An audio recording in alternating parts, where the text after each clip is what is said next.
mendoakan adik-adik semua yang di rumah dalam keadaan sehat dan diberkati Tuhan. Kita bersyukur kalau hari ini kita masih diberikan kesempatan hidup oleh Tuhan. Hari ini kita mau mulai sekolah minggu kita mau muji Tuhan dan kita mau mendengarkan firman Tuhan nanti. Adik-adik sudah siap? Oke, sip. Semuanya sudah siap. Adik-adik hebat semuanya. Kita siapkan diri kita mau memuji Tuhan kita mau naikkan syukur kita karena kebaikan Tuhan kepada kita. Kita mau memujikan satu pujian, bila roh Allah ada di dalamku. Yang duduk berdiri ya, kita sambil goyang.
Sebelum kita mendengarkan firman Tuhan, kita juga akan berdoa dulu. Kita mulai ibadah kita dengan doa. Ya, tutup matanya, kita siapkan hati kita dan diri kita untuk berdoa.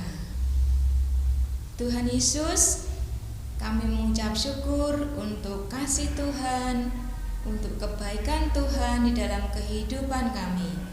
Tuhan sudah memelihara kami, mencukupi segala kebutuhan kami dan memberikan kami kesehatan. Tuhan memberikan kami keluarga yang baik, papa, mama, adik, kakak. Terima kasih Tuhan. Kami bersyukur kami boleh memiliki Allah yang seperti Engkau. Kami mau mulai ibadah kami ini di dalam nama Tuhan dan Juru Selamat kami yang hidup, Tuhan Yesus Kristus. Amin. Adik-adik, Mbak Yun mau tanya, di rumah kita ada siapa saja ya? Iya betul, ada papa, mama, ada kakak, adik, lalu ada orang tua. Papa mama kita namanya siapa? Iya betul, kakek, nenek. Kita harus saling mengasihi. Kalau orang tua kita mengasihi kita, mengasihi adik-adik, mengasihi kakak adik kita, demikian kita juga harus mengasihi orang tua kita, mengasihi papa mama kita, mengasihi kakak kita, mengasihi adik kita. Kita adalah keluarga yang harus saling mengasihi. Karena itulah yang Tuhan inginkan, kita harus saling mengasihi. Sebelum mendengarkan firman Tuhan, kita mau naikkan satu pujian, Ku Cinta Keluarga Tuhan.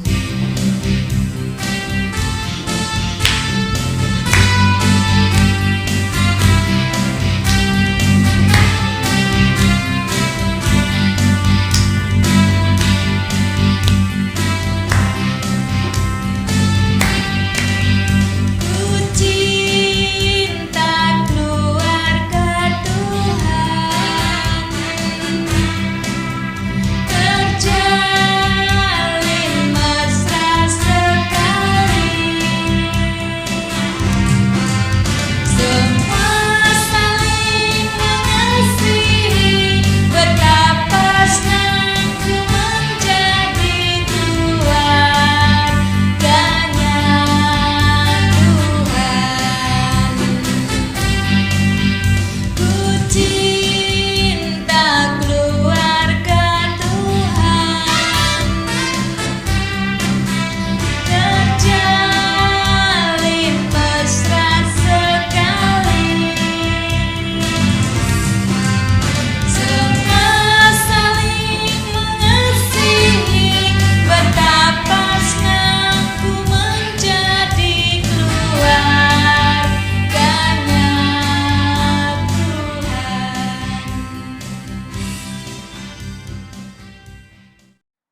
Bagaimana kabar kalian hari ini?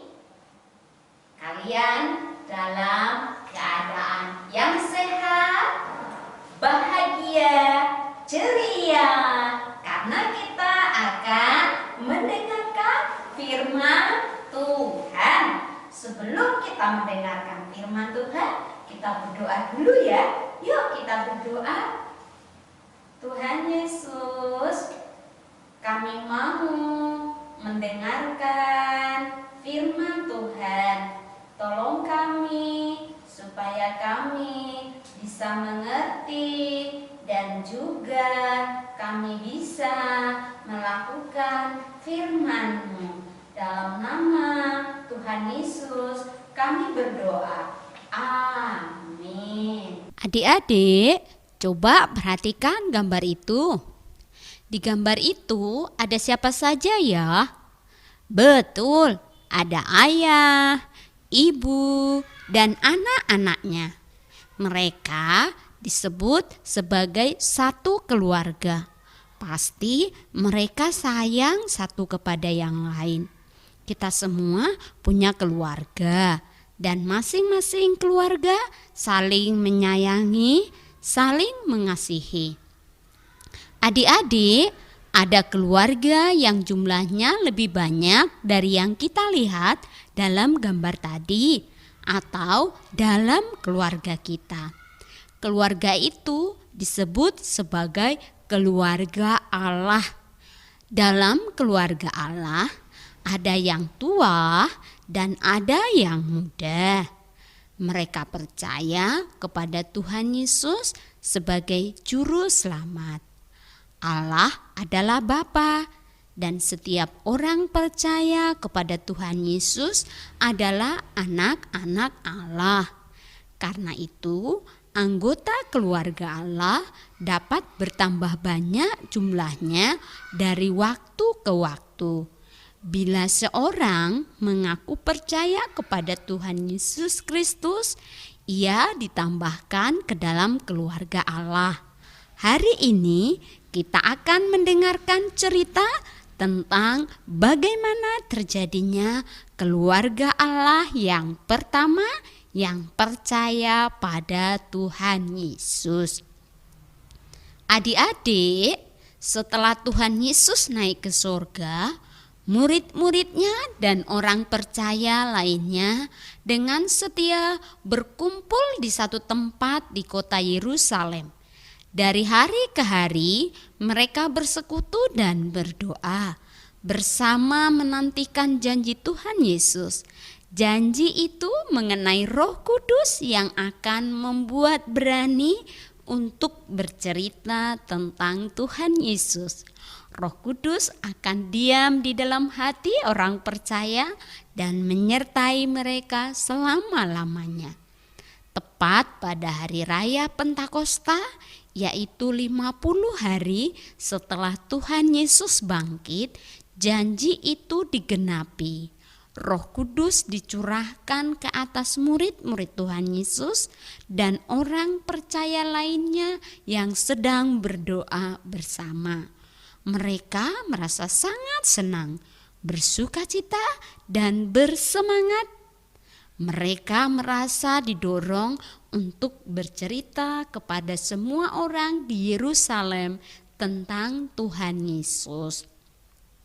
Waktu semua orang yang beribadah di Yerusalem berkumpul dengan heran, Petrus mulai berkata kepada mereka, "Tuhan Yesus yang kalian salibkan itu telah bangkit. Ia adalah Tuhan yang menyelamatkan setiap orang yang mau percaya kepadanya. Tuhan Yesus berkuasa mengampuni dosa orang-orang yang mau percaya kepadanya. Siapa saja yang berseru pada nama Tuhan Yesus akan diselamatkan." Orang banyak mendengar kata-kata Petrus. Hati mereka sangat terharu. Sekarang mereka tahu bahwa Yesus adalah Tuhan yang datang ke dunia untuk mengampuni dosa mereka. Dengan gemetar mereka datang mendekat kepada Petrus dan murid-murid lainnya. Kata mereka, "Apa yang harus kami perbuat?" Murid-murid menjawab, "Bertobatlah dan hendaklah setiap orang memberi dirinya untuk dibaptis dalam nama Tuhan Yesus Kristus, agar dosa-dosanya diampuni." Mendengar kata-kata ini, hati mereka sangat bahagia. Mereka telah berbuat dosa, tetapi ketika mereka sadar akan kesalahan mereka dan mau mengakuinya, Tuhan Yesus mau mengampuni dosa mereka. Pada hari Pentakosta itu ada 3.000 orang.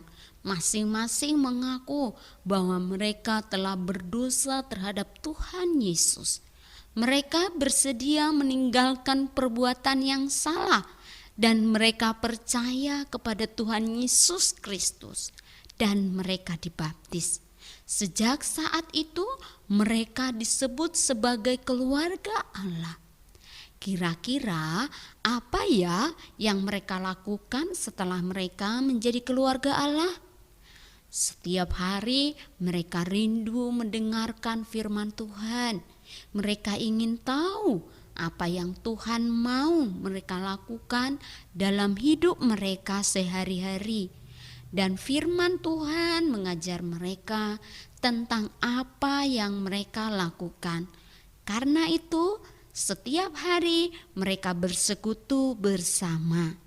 Beberapa keluarga selalu bertemu dalam rumah tertentu. Dalam kebaktian rumah tangga, mereka memuji Tuhan.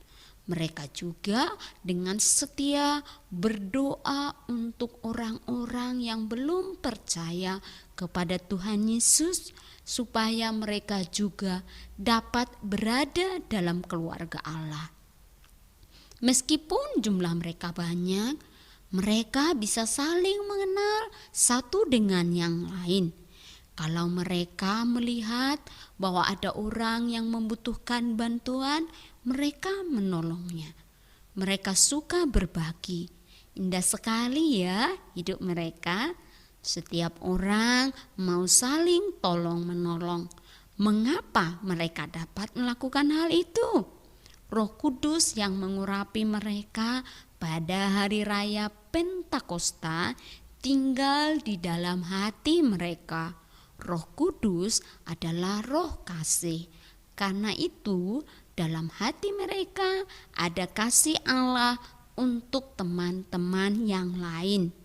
Allah mengasihi mereka dan mengampuni dosa-dosa mereka, serta menerima mereka menjadi anak-anak Allah. Mereka juga mengasihi saudara-saudara lainnya yang telah menjadi anak-anak Allah. Adik-adik, apakah kamu anggota dalam keluarga Allah? Apakah kamu pernah mengundang Tuhan Yesus masuk ke dalam hatimu? Kalau pernah, maka Tuhan Yesus bersama-sama dengan Roh Kudus tinggal di dalam hatimu.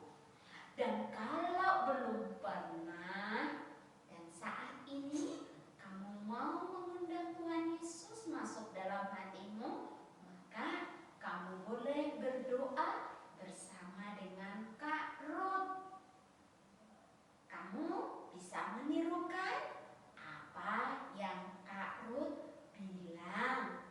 Yuk kita undang Tuhan Yesus masuk dalam hati kita. Tuhan Yesus, saya percaya bahwa Engkau mati untuk dosa saya.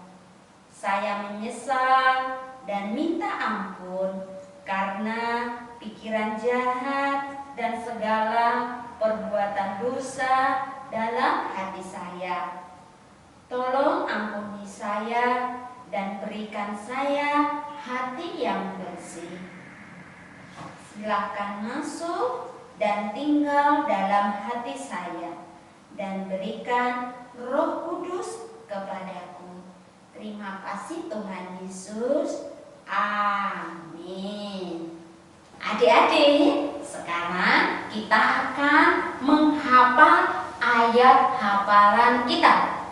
Hari ini ayat hafalan kita diambil dari Roma 5 ayat yang kelima yang berbunyi, Dan pengharapan tidak mengecewakan, karena kasih Allah telah dicurahkan di dalam hati kita oleh Roh Kudus yang telah dikaruniakan kepada kita. adik-adik silakan dihafal ayat hafalannya. Dan kita akan mengakhiri cerita kita pada hari ini.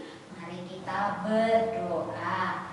Tuhan Yesus, terima kasih untuk firman yang sudah kami dengarkan. Terima kasih Tuhan Yesus telah menebus dosa-dosaku. Dan saat ini saya percaya saya sudah menjadi bagian dari keluarga Allah. Tuhan, berkati orang tuaku, berkati kesehatannya dan juga pekerjaannya. Berkati guru-guru sekolah mingguku dan juga teman-temanku. Terima kasih Tuhan Yesus. Amin. Sampai jumpa adik-adik.